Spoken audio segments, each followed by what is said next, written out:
Welcome to Decentralized Energy Canada Spotlight Series. Today I'm joined by David Gumbs, the Director of the Islands Energy Program with RMI.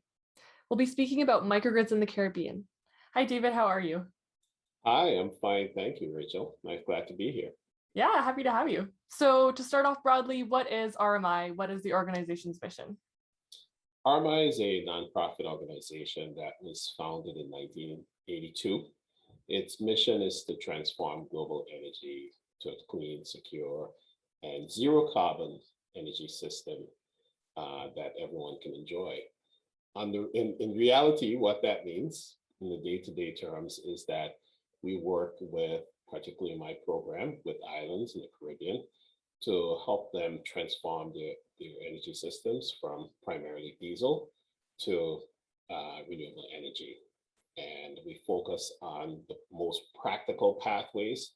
We're very realistic in our approach, and that means that we look at the economic impact, we look at the resources, the local resources that are available in each island in particular, and and the means and the ability to make that transformation happen.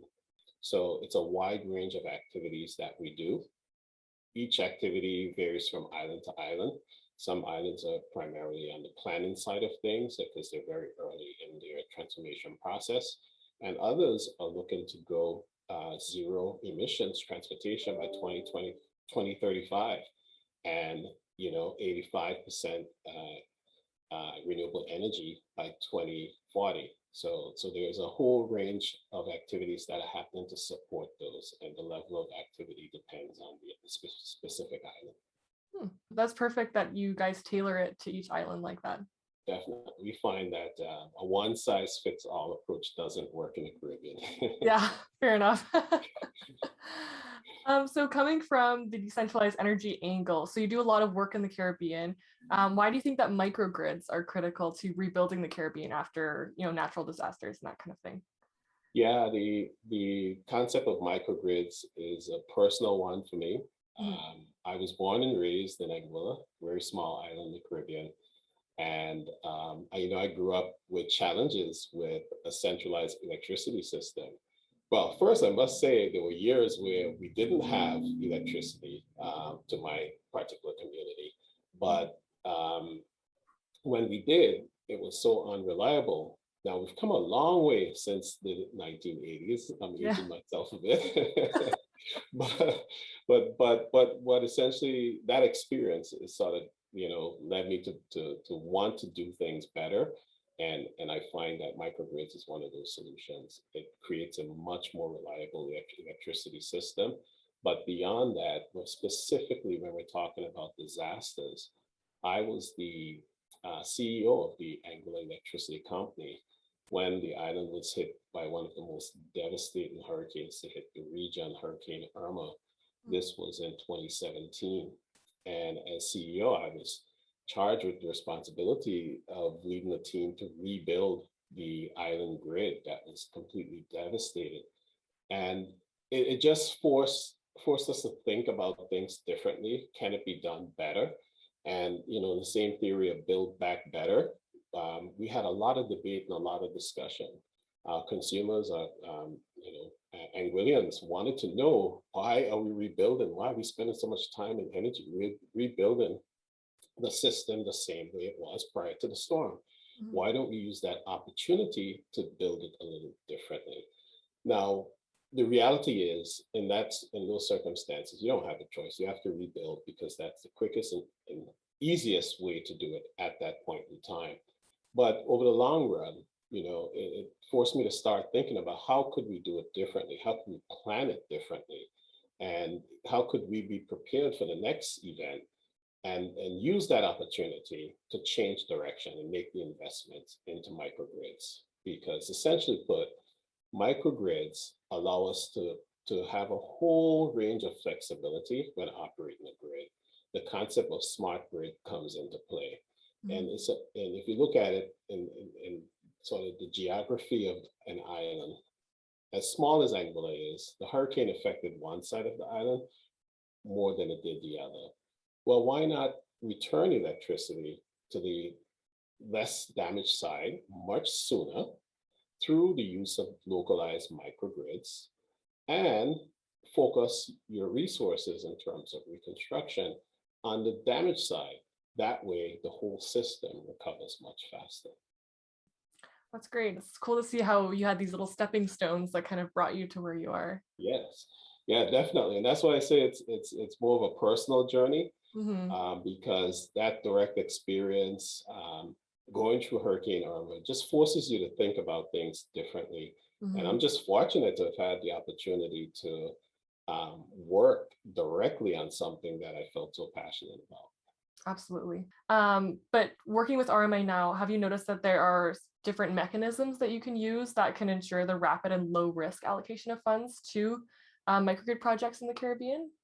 Yeah, definitely a very good question because the Caribbean is very diverse in terms of the geographic makeup and the economic um, Mhm. resources available in each island and population. So there's so many differences that each of them have the unique needs. Some islands have more economic resources than others.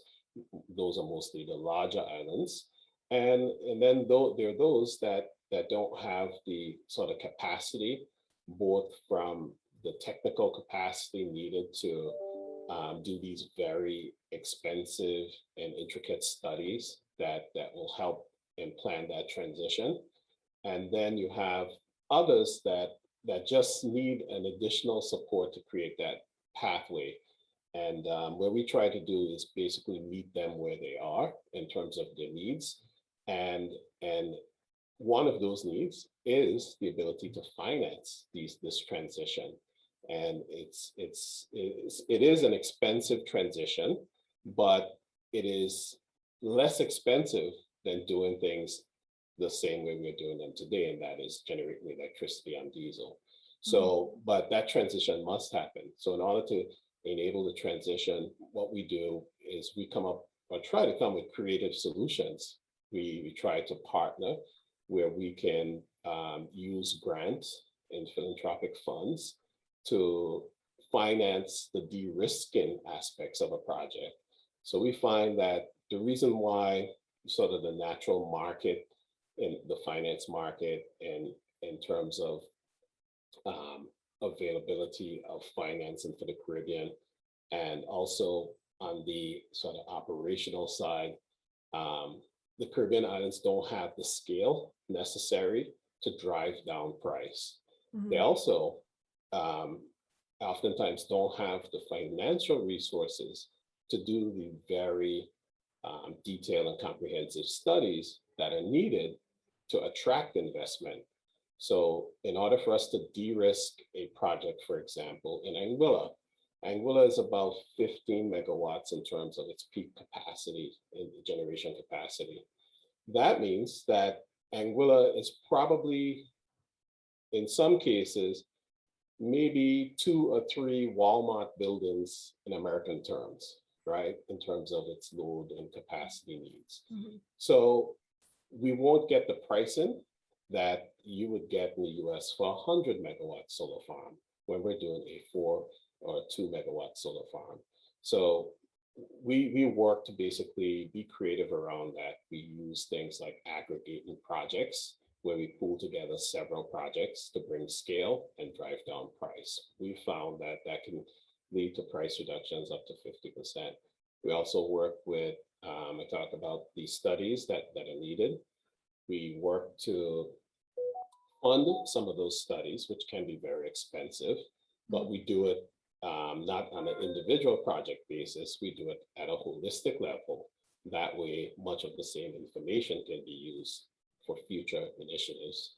Also, we work with bilateral organizations, World Bank, IDB, Caribbean Development Bank, and we work with these institutions to basically leverage a lot of their funds to bring it to the region.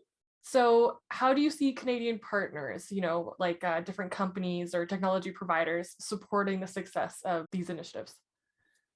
Well, that's what it takes, and Mhm. like I said, it's not a one size fits all, Mhm. but there's definitely room for partnerships in various ways. We talked about grant funding and aid to help sort of finance the transition, but there's also the technical aspect of things. And each island is different. Some are more resourced and have, larger population levels, so therefore they have more technical skills available in the renewable energy sector. But others aren't, and you may have a few people that have the know-how and the technical expertise, but having partnerships where we can work with Canadian companies, we can work with Canadian organizations to leverage a lot of the learnings that they have and bring that experience to the Caribbean context. And then use the experience, because it goes both ways actually, use the experience from the Canadian context, from the Caribbean context to make systems in Canada more resilient, because surprisingly, I'm finding more and more that we do have similar challenges and similar concerns about resiliency. Climate change is not only affecting the Caribbean, of course, it hits us a lot more frequently, but now in the continental North America, climate change, we can see the immediate effects of that through more fires, through more windstorms, through more snowstorms. So it's just something that we all have to think about in this industry now, and changing the way we not only design, but the way we construct these systems, because they just need to stand up to much more pressure given climate change. Mm-hmm. Absolutely. I could not agree with you more. We're definitely experiencing our fair share of climate change effects here. So my last question for you is, why do you think the development of decentralized energy is key to a successful pandemic recovery in the Caribbean? Well, simply put, we need to bring all solutions to the table at this point in time. We were challenged before. We're even more challenged today in terms of availability of financial and technical resources. The pandemic has set back the region tremendously. Globally, it set us all back tremendously, but the region is highly dependent on tourism. And as you can imagine, those first 6 months to a year where there was limited travel, and still to some extent, there's travel has been curtailed significantly. That means less revenues from many Caribbean countries, and it just adds more challenges to the renewable energy transition. And to overcome that, we all need to work together to make it happen. And I think this program that Decentralized Energy Canada is making in terms of the matchmaking program allows us to collaborate and work and solve some of these technical issues, solve some of the financial issues in terms of financing these initiatives. But also, it not just stops there. It looks at how we can, through insurance and other means, how we can build back better. And I think this is a great opportunity and great timing for this to happen. Well, that's a great note to end on. Thank you. All right. Thank you, David. All right. It was a pleasure talking to you today. You too. Take care.